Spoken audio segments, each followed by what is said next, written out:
Hello judicial service aspirants, judicial dream की model answer class में आप सभी का स्वागत है। जैसे कि आप सभी को पता है कि हमारी एमपीजीएस की जो टेस्ट सीरीज़ है वो 13 सितंबर को लॉन्च हो चुकी है और हमने सबसे पहला मॉक टेस्ट आईपीसी का अपलोड किया था। इसके बाद हमने CPC, CrPC, constitution, TPA, contract act के मॉक टेस्ट अपलोड किए थे। जिन भी स्टूडेंट्स ने हमारी फुल टेस्ट सीरीज़ को बाय किया है उनके लिए ऑल द बेस्ट। परंतु अभी तक जिन भी स्टूडेंट्स ने हमारी फुल टेस्ट सीरीज़ को बाय नहीं किया है वे हमारे इंडिविजुअल मॉक टेस्ट को भी बाय कर सकते हैं और उसे एनालाइज करने के बाद यह डिसाइड कर सकते हैं कि उन्हें हमारी फुल टेस्ट सीरीज़ को बाय करना चाहिए या बाय नहीं करना चाहिए। और अगर उनके मन में कोई भी डाउट है तो वो हमारे ब्रोशर में से हमारी टेस्ट सीरीज़ की सारी डिटेल को पढ़ सकते हैं। और अगर फिर भी कोई डाउट रह जाता है तो वो हमारे ब्रोशर में दिए हुए कॉन्टैक्ट नंबर पे कॉल करके उस डाउट को कभी भी क्लियर करवा सकते हैं। और जो भी स्टूडेंट्स बिहार के जुडिशरी के एग्ज़ाम में अपीयर हो रहे हैं उनकी अच्छी प्रेपरेशन के लिए हमारी टीम ने एक स्पेशल टेस्ट सीरीज़ को लॉन्च किया है। और जो भी स्टूडेंट्स हमारी उस टेस्ट सीरीज़ को बाय करने में इंटरेस्टेड हैं वे हमारे ब्रोशर में से उस टेस्ट सीरीज़ की सारी डिटेल को पढ़ सकते हैं। और अगर फिर भी उनके मन में कोई डाउट रह जाता है तो वो हमारे ब्रोशर में दिए हुए कॉन्टैक्ट नंबर पे कॉल करके उस डाउट को कभी भी क्लियर करवा सकते हैं। चलो अब हम अपने आज के मॉडल आंसर को डिस्कस करते हैं। जो आज का मॉडल आंसर है वो एक ऐसे टॉपिक पर है जिस पर कभी भी कोई फुल फ्लेज क्वेश्चन नहीं पूछा जा सकता है, परंतु किसी भी एग्ज़ाम में एग्जामिनर आपको सिर्फ और सिर्फ एक शॉर्ट नोट लिखने के लिए ही कह सकता है। जो आज का मॉडल आंसर है वो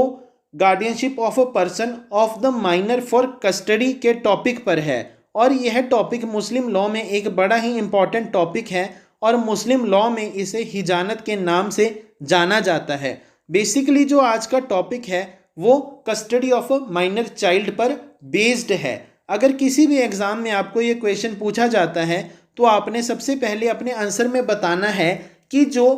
गार्डियनशिप का कंसेप्ट है वो प्रिंसिपल ऑफ इनकैपेसिटी पर बेस्ड है। और गार्डियन एक ऐसा व्यक्ति होता है जो एक माइनर चाइल्ड की और उसकी प्रॉपर्टी की या फिर दोनों की देखभाल करता है। और इंडियन लीगल सिस्टम के अकॉर्डिंग एक माइनर वो व्यक्ति होता है जिसने अभी तक 18 साल की एज को अटेन नहीं किया होता। और इसकी वजह से ऐसा माना जाता है कि उसमें इतनी मैच्योरिटी नहीं होती है कि वो अपनी खुद की देखभाल कर सके या फिर अपनी प्रॉपर्टी की देखभाल कर सके। और इसी कारणवश यह भी माना जाता है कि वो एक रैशनल जजमेंट नहीं बना सकता और उसे यह नहीं पता होता है कि क्या चीज़ उसके लिए बेनिफिशियल है और क्या चीज़ उसके लिए हानिकारक है। इसीलिए उसकी देखभाल के लिए और उसकी प्रॉपर्टी की देखभाल के लिए एक गार्डियन अपॉइंट किया जाता है। इंडियन लीगल सिस्टम के अकॉर्डिंग जो गार्डियन है वो नेचुरल गार्डियन भी हो सकता है, डी फैक्टो गार्डियन भी हो सकता है और कोर्ट के द्वारा अपॉइंट किया गया सर्टिफाइड गार्डियन भी हो सकता है।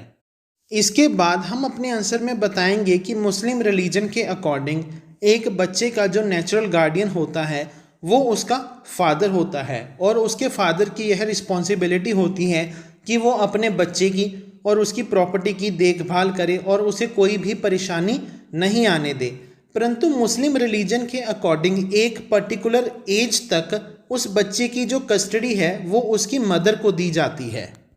इसका बेसिक पर्पस यह है कि इनिशियल ईयर्स में बच्चे को नरिश करना बड़ा ही ज़रूरी होता है। इसका बेसिक मतलब यह है कि उसे नरिशमेंट प्रोवाइड करने के लिए और इमोशनल सपोर्ट प्रोवाइड करने के लिए जो उसकी ओवरऑल ग्रोथ के लिए ज़रूरी है उसके लिए जो उस बच्चे की कस्टडी है वो एक पर्टिकुलर एज तक उसकी मदर को दी जाती है। मुस्लिम रिलीजन में हनाफी लॉ के अकॉर्डिंग जब तक एक बच्चा जो कि मेल चाइल्ड है वो 7 साल का नहीं हो जाता तब तक उसकी जो कस्टडी है उसकी मदर को दी जाती है। और in case of female child जब तक वो प्यूबर्टी को अटेन नहीं कर लेती तब तक जो उसकी कस्टडी है वो उसकी मदर को दी जाती है। परंतु शिया लॉ में जो यह रूल है वो थोड़ा सा अलग है, क्योंकि शिया लॉ के अकॉर्डिंग जब तक एक चाइल्ड 2 साल का नहीं हो जाता तब तक उसकी कस्टडी उसकी मदर को दी जाती है। यानी कि इनिशियल 2 इयर्स में जो उस मेल चाइल्ड की कस्टडी है वो उसकी मदर के पास होती है। और in case of female child जब तक वो फीमेल चाइल्ड 7 साल की नहीं हो जाती तब तक जो उस फीमेल चाइल्ड की कस्टडी है वो उसकी मदर के पास रहती है। इसके बाद हम अपने आंसर में बताएंगे कि मुस्लिम लॉ में जो यह रूल है वो एक जनरल रूल है और एक पर्टिकुलर एज तक ही एक बच्चे की कस्टडी उसकी मदर को दी जाती है। परंतु अगर किसी भी केस में जो उसकी मदर है वो कस्टडी के राइट को खो देती है, यानी कि वो इमोरल लाइफ व्यतीत करने लग जाती है, या फिर वो अपने बच्चे की प्रॉपर देखभाल नहीं करती है, या फिर वो किसी ऐसे व्यक्ति से शादी कर लेती है जो उस बच्चे की प्रोहिबिटेड रिलेशनशिप की डिग्री में फॉल नहीं करता है, तो उस केस में जो उसकी मदर है वो कस्टडी के राइट को खो देती है। और इस केस में जो उसके अदर फीमेल रिलेटिव्स हैं उनके पास उस बच्चे की कस्टडी का राइट आ जाता है और वो उस बच्चे की कस्टडी को क्लेम कर सकती हैं। परंतु हनाफी लॉ के अकॉर्डिंग अगर जो मदर है और उसकी अदर फीमेल रिलेटिव्स हैं वो सारी ही जो राइट है कस्टडी का उसको खो देती हैं, तो उस केस में जो मेल रिलेटिव्स हैं उसके हस्बैंड के, यानी कि जो बच्चे के फादर के मेल रिलेटिव्स हैं, उनके पास यह अधिकार है कि वो उस बच्चे की कस्टडी को क्लेम कर सके। परंतु मुस्लिम लॉ के अकॉर्डिंग जो भी गर्ल अनमैरिड है उसकी कस्टडी तब तक उस मेल रिलेटिव को नहीं दी जाती जब तक वो उस लड़की की प्रोहिबिटेड रिलेशनशिप की डिग्री में फॉल नहीं करता है। इसका मतलब यह है कि जो वो अनमैरिड गर्ल है और जो वो मेल रिलेटिव है वो दोनों आपस में प्रोहिबिटेड डिग्री ऑफ रिलेशनशिप में फॉल करने चाहिए। इसके बाद हम अपने आंसर में इमाम बंदी वर्सेस मुतसादी के केस को डिस्कस करेंगे और बताएंगे कि इस केस में ऑनरेबल कोर्ट ने यह कहा था कि मुस्लिम लॉ में जो वाइफ है यानी कि जो मदर है बच्चे की, वो ही सिर्फ बच्चे की कस्टडी लेने के लिए एंटाइटल्ड है up to a certain age according to the sex of child, but वो बच्चे की नेचुरल गार्डियन कंसीडर नहीं की जा सकती क्योंकि जो बच्चे का नेचुरल गार्डियन है वो फादर होता है और अगर फादर मर जाता है तो उस केस में उसके द्वारा अपॉइंट किया गया व्यक्ति उस बच्चे का लीगल गार्डियन कंसीडर किया जाता है। इसके बाद हम अपने आंसर में बताएंगे कि मुस्लिम लॉ के अकॉर्डिंग जो एक चाइल्ड का नेचुरल गार्डियन होता है वो फादर होता है, और जब शिया लॉ के अकॉर्डिंग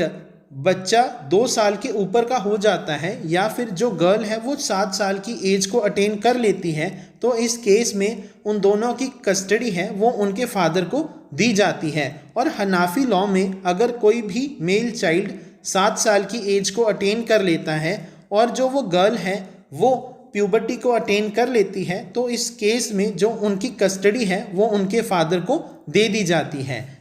मुस्लिम लॉ में जो एक इलेजिटिमेट चाइल्ड होता है वो किसी भी पेरेंट से बिलोंग नहीं करता है, परंतु उसकी प्रॉपर नरिशमेंट के लिए और उसे इमोशनल सपोर्ट प्रोवाइड कराने के लिए मुस्लिम रिलीजन में यह रूल है कि जब तक वो 7 साल का नहीं हो जाता तब तक जो उसकी कस्टडी है वो उसकी मदर को दी जाती है। परंतु जब वो 7 साल की एज को अटेन कर लेता है तो उसके बाद उसके पास यह अधिकार है कि वो यह चूज़ कर सकता है कि उसे अपनी मदर के साथ रहना है या फिर उसे अपने फादर के साथ रहना है। परंतु उसके पास यह भी अधिकार है कि वो यह चूज़ कर सकता है कि वो इन दोनों के साथ नहीं रहना चाहता और वो अकेला ही रहना चाहता है। तो इस तरह अगर किसी भी एग्ज़ाम में आपको ये क्वेश्चन पूछा जाता है तो आपने अपने आंसर को कुछ ऐसे ही अटेम्प्ट करना है। और अगर आप इस आंसर की पीडीएफ चाहते हैं या फिर हमारे आने वाले अगले आंसर्स की पीडीएफ चाहते हैं वो आपको संडे टू संडे प्रोवाइड करवा दी जाएंगी। और अगर आपको हमारी कंसेप्ट क्लासेस समझ में आ रही हैं और आप इन्हें पसंद भी करते हैं तो आप हमारी हर एक वीडियो को शेयर करें, हमारे चैनल को सब्सक्राइब करें, फॉलो करें। और जिन भी स्टूडेंट्स ने अभी तक हमारी MPGS की टेस्ट सीरीज़ को बाय नहीं किया है वे हमारे इंडिविजुअल मॉक टेस्ट को भी बाय कर सकते हैं और उसे एनालाइज करने के बाद यह डिसाइड कर सकते हैं कि उन्हें हमारी फुल टेस्ट सीरीज़ को बाय करना चाहिए या बाय नहीं करना चाहिए। और अगर उनके मन में कोई भी डाउट है तो वो हमारे ब्रोशर में दिए हुए कॉन्टैक्ट नंबर पर कॉल करके उस डाउट को कभी भी क्लियर करवा सकते हैं। और जो भी स्टूडेंट्स बिहार के जुडिशरी के एग्ज़ाम में अपीयर हो रहे हैं और वो हमारी टेस्ट सीरीज़ को बाय करने में इंटरेस्टेड हैं तो वो भी हमारे ब्रोशर में से हमारी टेस्ट सीरीज़ की सारी डिटेल को पढ़ सकते हैं। और अगर उनके मन में कोई भी डाउट रह जाता है तो वो हमारे ब्रोशर में दिए हुए कॉन्टैक्ट नंबर पे कॉल करके उस डाउट को कभी भी क्लियर करवा सकते हैं। Thank you.